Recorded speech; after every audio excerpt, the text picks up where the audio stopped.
What's up, everybody? Welcome to Pirates Live 412. I'm Mason's Pesky, your host.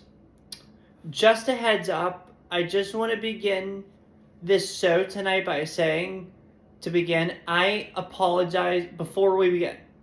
I just want to be clear that I apologize for any potential vulgar language or crazy stuff that I say or do in this video. Nothing bad is going to happen. I'm just saying, I might get out of control at times. Because that's the kind of night it was. I've been sick to my stomach for about 4 to 5 hours now. It's 1:30 a.m. on Saturday.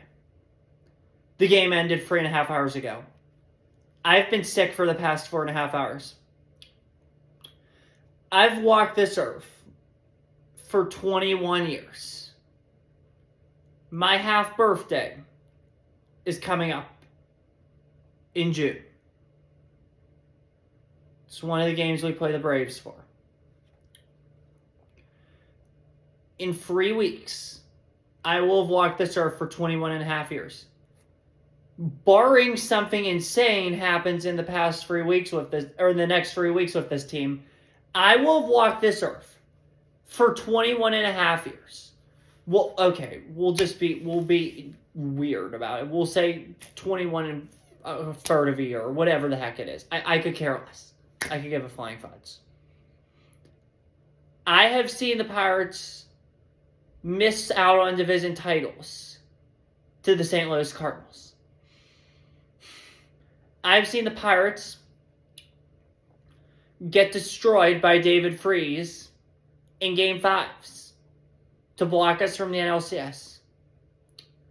I've seen Madison Bumgarner and Jake Arrieta destroy us in wildcard games. I've lived through a 19-41 season in the middle of a time when we were told to wear masks and we couldn't go within 6 feet of each other. I watched in 2021 when the whole world was starting to return to peace, happiness, and joy, and the Pirates were still making you wear masks for the first half of the year or even longer, and we were 61 and 101.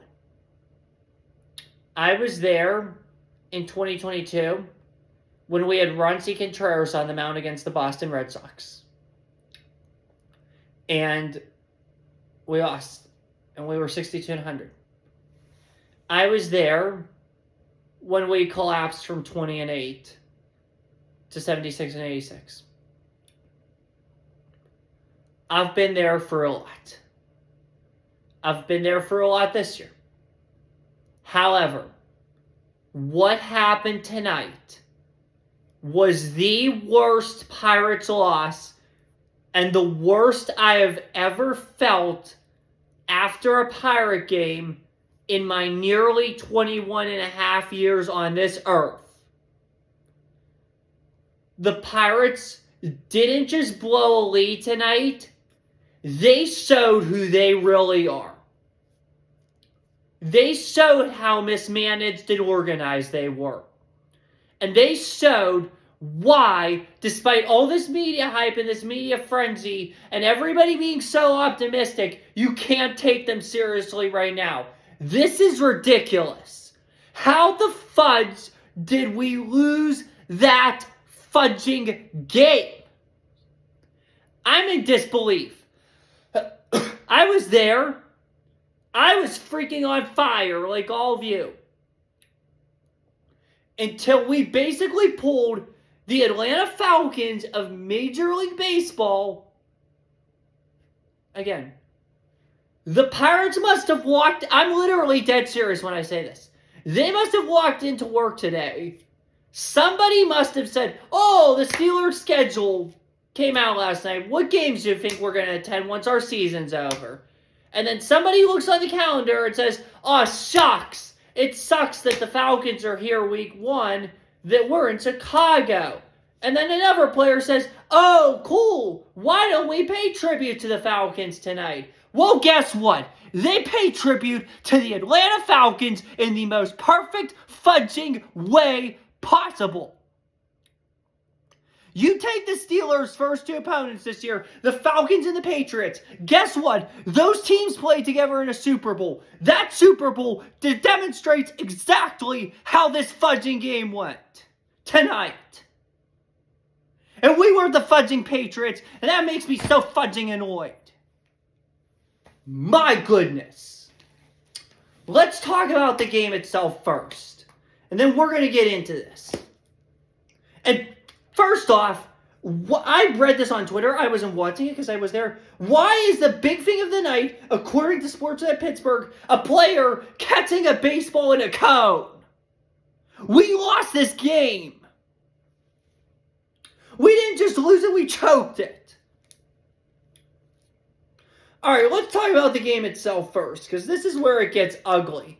And like I said, I'm livid right now, not because we lost this game, not because we blew this, but we blew it against the Phillies. This is the one series I really look forward to, and I've circled on my calendar all year, and I cannot wait, and I'm thinking in my head, and I'm so excited. I'm like a kid on Christmas morning heading to that ballpark today, and this is what they do.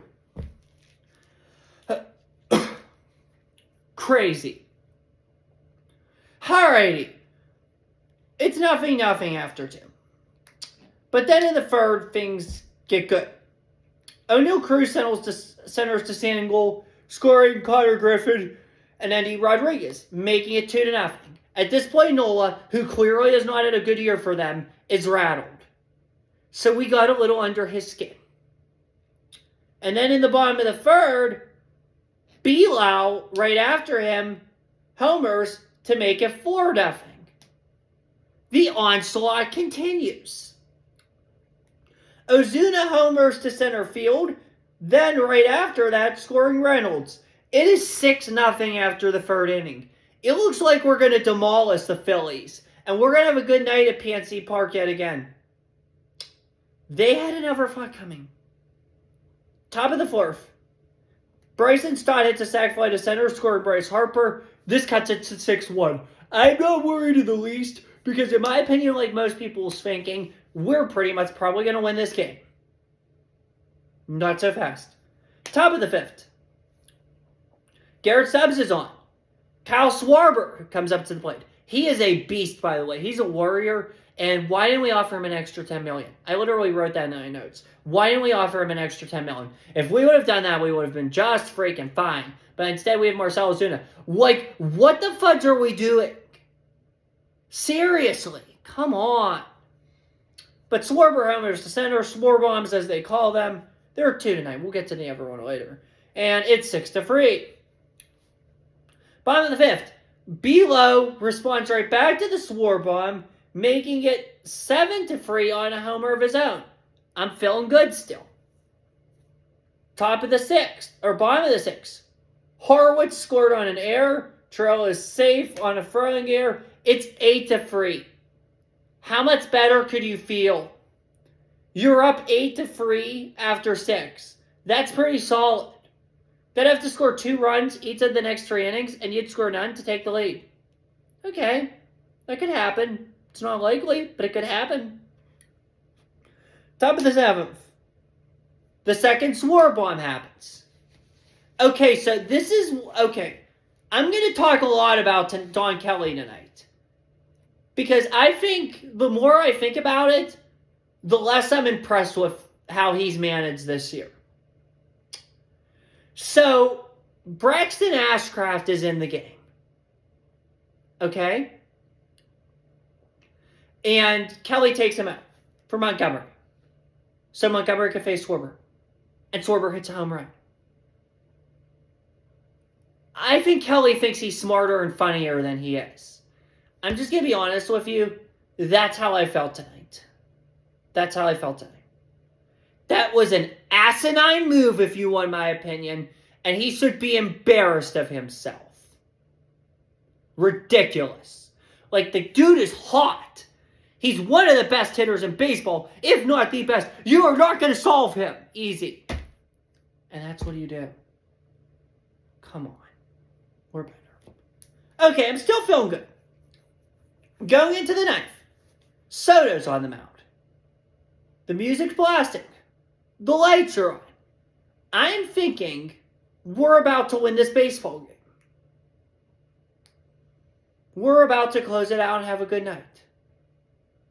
Little did I know, the party on Broad Street, which is the main street in Philly, like when the Eagles, Flyers, Sixers, Phils all do good or win Super Bowls, that's where they have their parties at, if you didn't know that. The party on Broad Street was just getting started. It's probably peaking right now, 141.8. Soto challenged the Pitts. The call on the field was confirmed. We walked Schwarber, scoring Edmundo Sosa, Garcia to third, Turner to second. Then, hang on. Harper hit a double with bases loaded. That should have been a home run if you ask me, but it wasn't. It scored 2 runs. Hang on, who scored?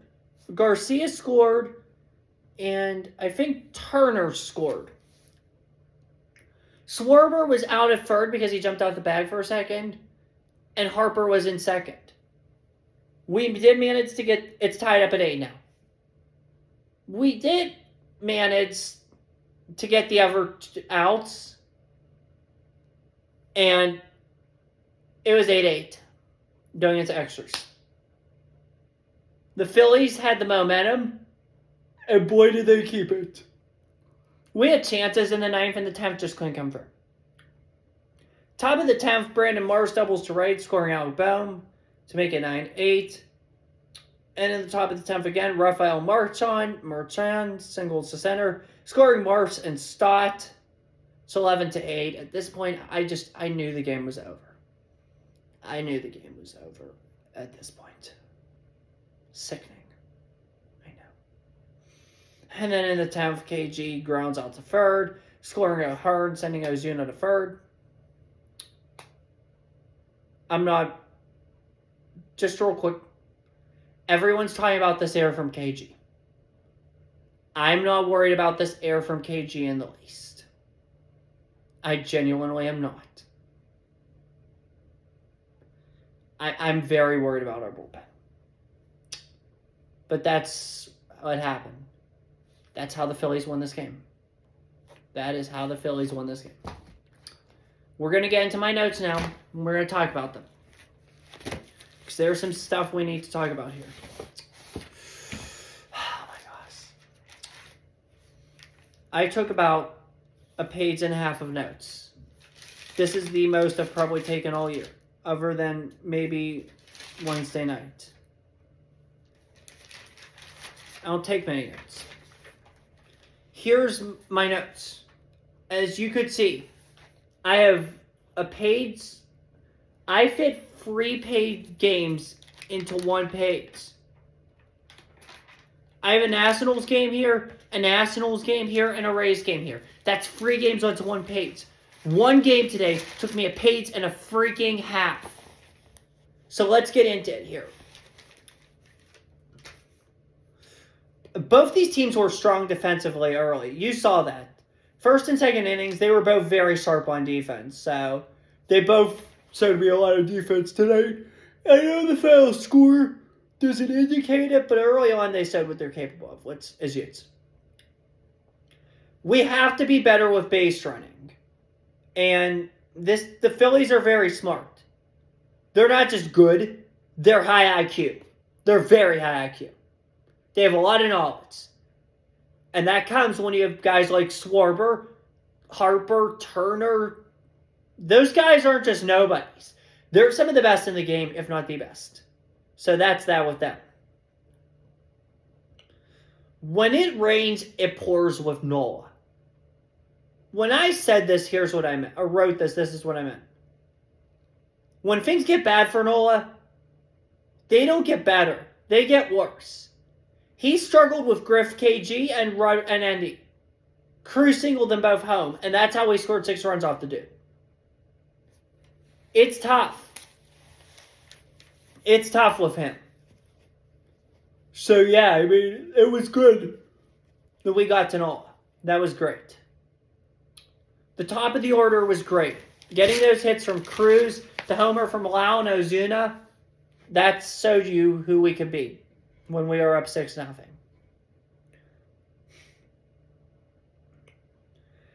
It was not a good idea to hit Garrett Stubbs twice. I know it was intentional and harmless, but that was ridiculous. That was freaking borderline ridiculous to hit him all those times. Pathetic. Mattingly was great at challenges tonight. I mean, you could see why they made the change. I liked Rob Thompson a lot. I think he was a really good manager for the Phillies. But,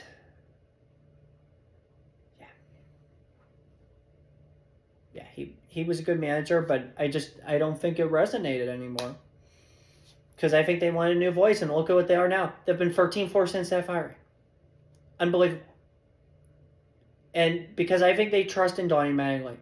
They like him, and I think that they respect him. Because one of the reasons they respect him is because he's great with challenges. And he said that tonight. For sure.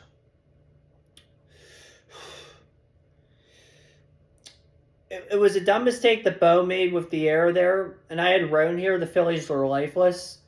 I couldn't have been more wrong. They were very lifeful. Or whatever the antonym for lifeless is. That's what they were tonight. Why couldn't we have just offered Schwarber an extra $10 million? He's phenomenal. I think if we would have went up to 40, 45 million, we would have got it. And I'm not saying go in debt all this money. I'm really not saying mortgage at all. Because hopefully we could pay Skeets. I don't know if we will be able to, but hopefully we can. So, but he's easily worth $40 million a year, considering how he hits the ball. Easily. Every single team underbidded him. I'd pay that guy $40 million a year. He's on pace. I listened to DK Pittsburgh Sports to John Dankovicek, or however you pronounce it, with some of the stuff after the game. And I also listened to the NBC Sports Philadelphia recap of the game. They said on the NBC Sports Philadelphia one, he's on pace for 72 homers a year. That is a difference maker. And that's why I like Kyle Schwarber a lot. So, should have just offered him the extra $10 million, in my opinion. The relievers have been unacceptable as of late. This is what I wrote. Relief collapse has been unacceptable. Donnie has been awful with the bullpen recently. They have managed it like Chick-fil-A cashiers spending on a Louis Vuitton budget. We need to consider a manager change. Shame on Nutting for just coronating him. It was an accident waiting to happen. Phillies are playing awesome under Mattingly, and they won't just retain him. Some need to understand the sport better. By some, I mean ownership. Let me break this down. Because a lot of this was just me writing because I was mad in the moment. And what I truly meant by this. The relief collapse has been unacceptable. I thought we were fine with Soto and Santana. I guess I was wrong, and I guess we were all wrong. They're good, but they can't handle lineups like this. And that's the concern. The bullpen market is high for a reason. You saw last year when the Padres traded for Mason Miller. And the Phillies traded for Johan Duran. You saw how much they paid. They paid a lot. And they paid a lot for a reason. Because it's hard to get a good bullpen pitcher. It is. It is. You're going to have to pay. These relievers just don't have it. So that's my take on that. Donnie has been awful with the bullpen recently. You should have pulled Soto when he first saw him struggling. Why is Isaac Mattson, hasn't he pitched yet? Did he do something that hurt somebody in a terrible way? Did he beat somebody up? Did he steal from Macy's or whatever your favorite store is?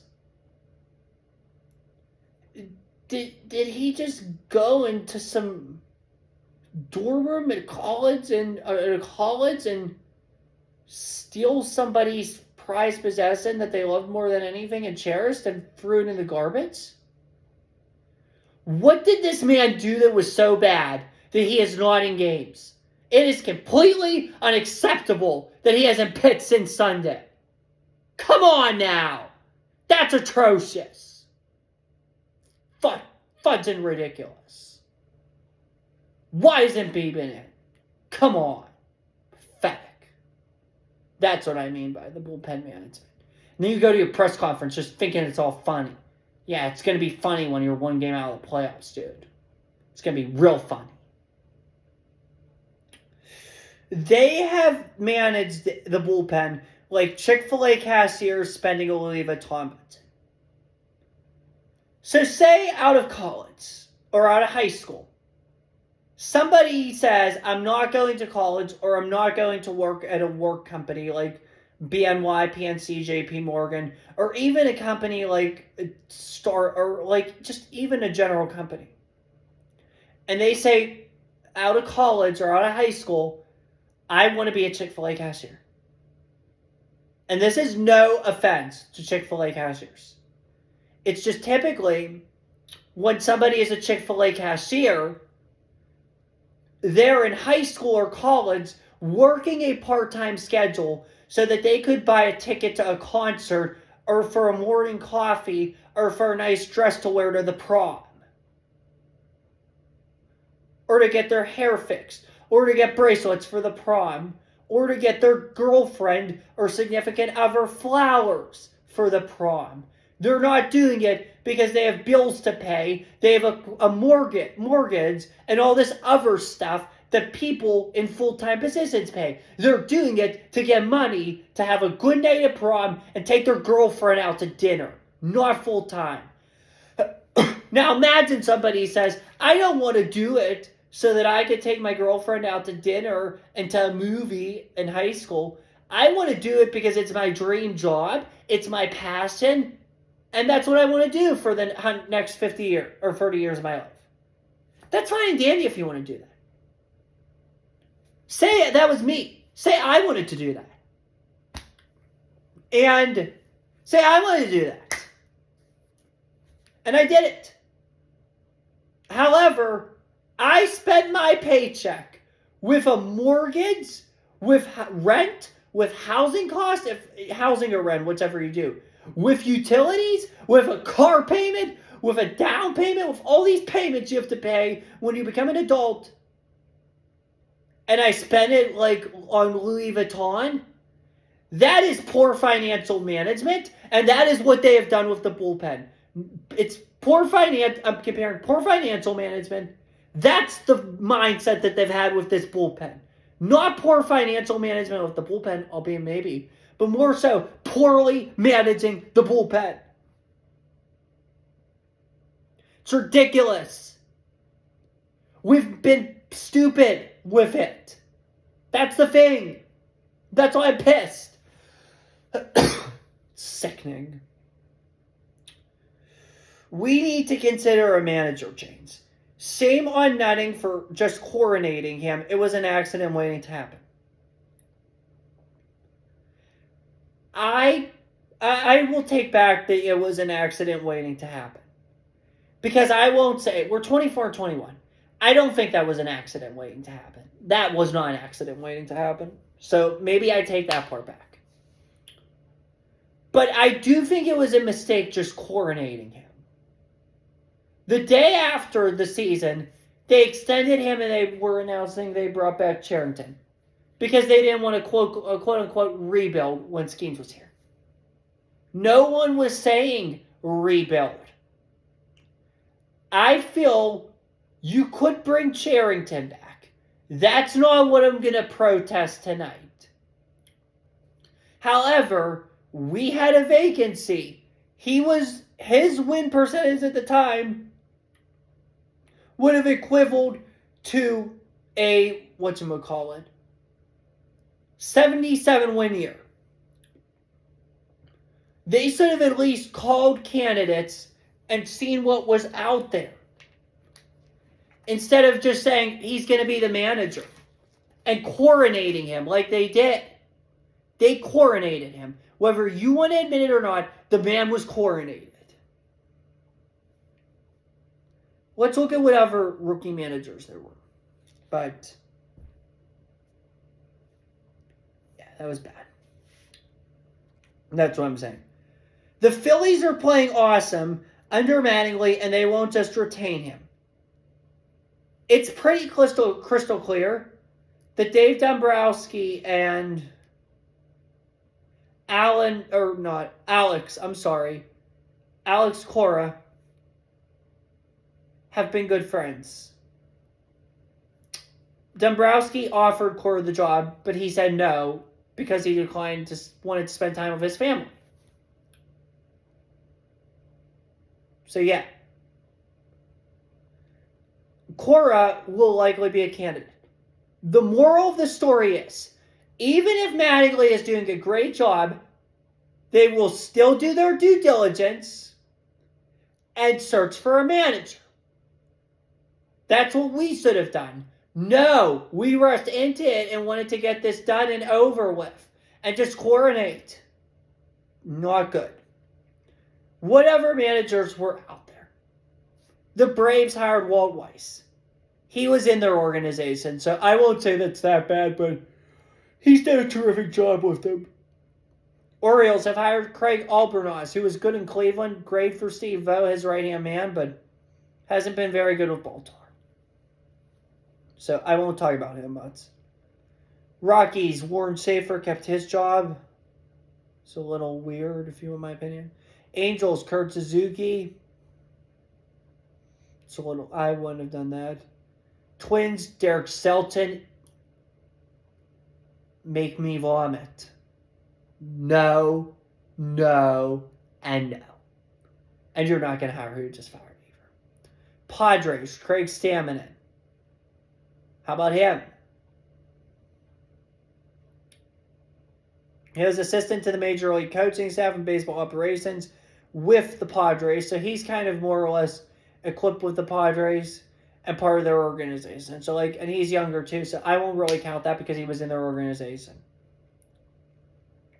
Giants hired Tony Vitello. I'm not going to talk about that one because, as we talked about last week, that hire's been a mess for them. Rangers, this is who I wanted. Skip Schumacher. He hasn't been good this year. I don't know why he hasn't been good this year. It's just life, but I think he would have done good with this team, so that's who I wanted, and I think he's good. And then Blake Butera, who has done rather well with the Nationals. So you had the chance possibly at Butera and Schumacher. And they chose Kelly. So, it certainly wasn't the worst hire, but I just wish they would have done their due diligence. That's it. That's all I'm going to say.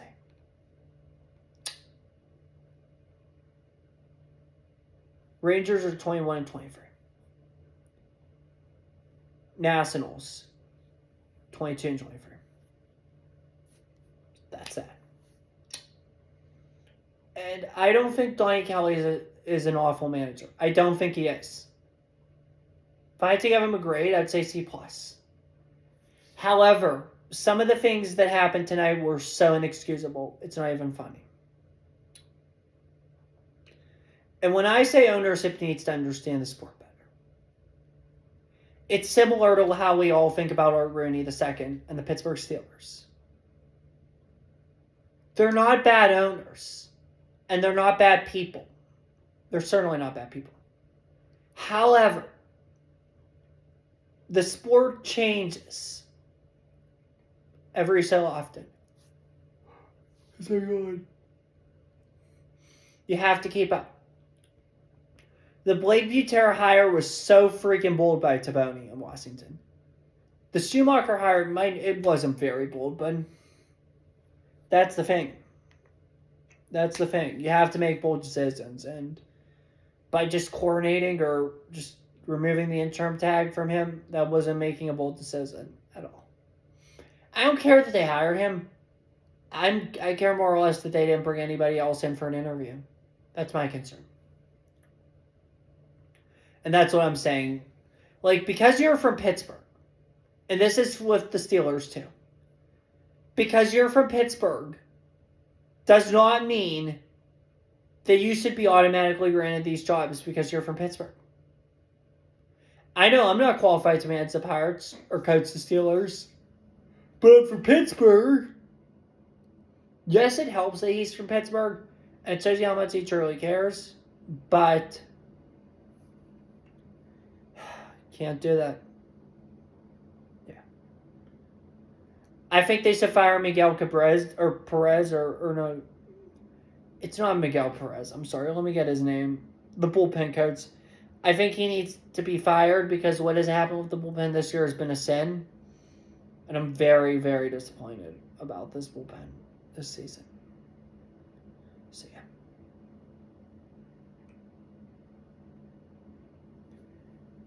The Phillies lineup is powerful. They must have really despised Rob Thompson with a passion. To be 9-19, I can't even believe that they were 9-19 for that period of time. It's unbelievable. So yeah, crazy. But they made the change. They're 13-4, and they're going to be fine. It's a long year. They'll be good. The bullpen management, as I said, was awful.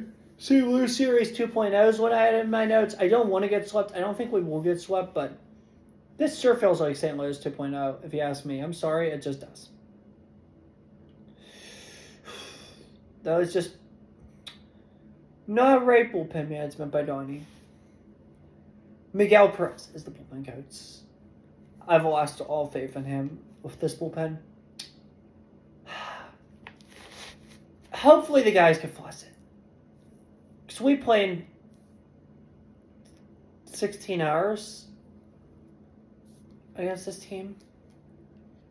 Move on. Move forward. Have a good life. Be happy. We're above.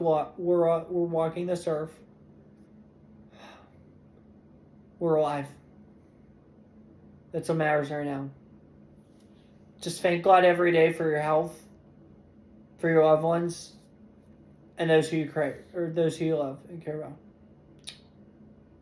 Because not everybody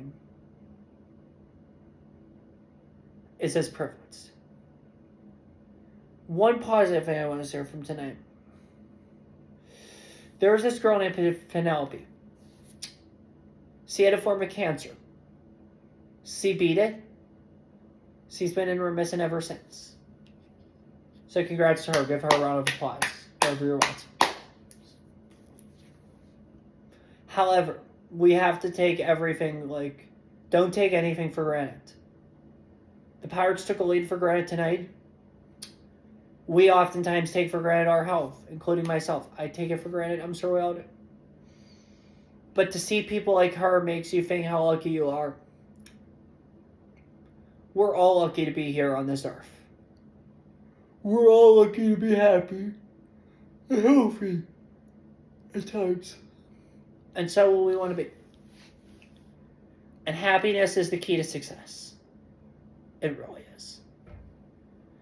So for the Pirates, I do get why Donnie Kelly needs to promote happiness. And he does a great job at it. Have to find more ways to be happier. Have to find ways to be successful. Have to find ways to avoid outcomes like this. It's a fun one tomorrow. Christopher Sanchez against Bubba Chandler. That'll be interesting. We're at the 35-minute mark, and I'm starting to get really tired. I'm going to post this and call tonight. I love you guys. Thanks for watching. Have a good one. Take care. Stay safe. As always, peace. God bless. Now I'm very tired. And as always, peace and God bless. Sorry, I'm just burned out and tired.